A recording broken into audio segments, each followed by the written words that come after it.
Hey everybody, welcome to Always Bored, Never Boring. A few weeks ago I did a video on Renedra flat bases and talked about how they're useful for a lot of different things. And one of the things I suggested they could be used for was making tokens for different games. So that's actually what I'm going to do in this video today. I'm going to do a set of double-sided tokens to mark places of interest for games such as Rangers of Shadow Deep or in fact Dungeons and Dragons as well. And one side of the tokens are going to have just simple crosses on them to mark places where someone might need to go, and on the reverse I'm going to do numbers.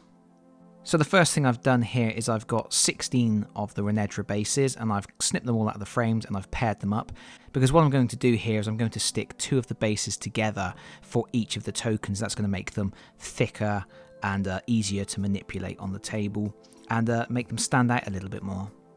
When you look at Renedra bases, you can see that they have a slight texture on the top of them, but on the reverse side they are very, very smooth.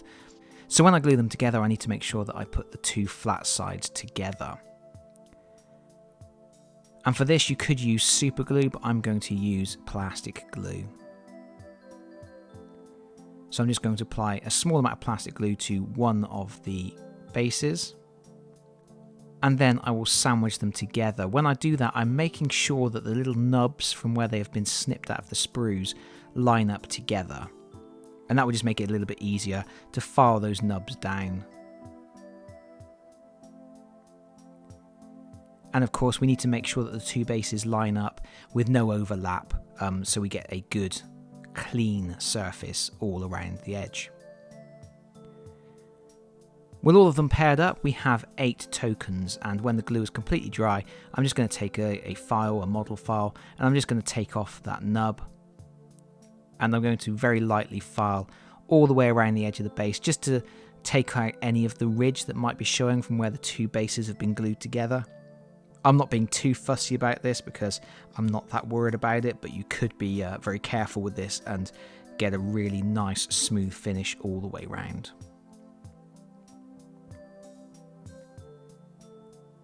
And when that's done, it's time to paint them. So I have sprayed them with Chaos Black and then I've given them a coat of Mechanicus Standard Grey.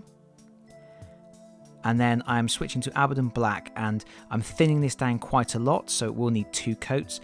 And I'm going to sketch in the cross, and I'm using a sort of a sketchy, flicky type approach here because I want it to look scratchy. I don't want it to look like neat blocks of images. I want it to look like it's been almost scratched into the surface. So you'll see that I'm leaving the edges ragged.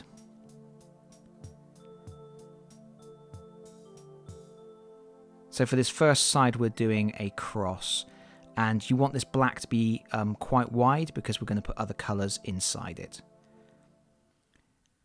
And of course, as I mentioned, on the reverse I'm doing numbers, so here I'm just going to sketch out a number 1 using that same flicky paint motion, so you get those ragged edges. Of course, make sure the paint is dry on each side of the token before flipping it over. With 2 coats of Abaddon Black applied, we're moving to Mephiston Red, and we're doing the same thing here. We're doing that same flicky motion, but the aim here is to put the red inside the black, and we want some of the black to show around the edges, and also sometimes a little bit of it to show through the red. Again, I've thinned my red down a little bit here, and I am going to apply 2 coats. And really, this is just a case of eyeballing it, really. But I want a little bit of the black to show all around the edge, and I want it to still look raggedy. You just need to be careful not to completely cover the black or to go out onto the grey. And when you're done, you should have something that looks a little bit like that. And then we're going to do exactly the same thing for the numbering on the reverse. Again, staying inside that black and using the same flicky, rough motion.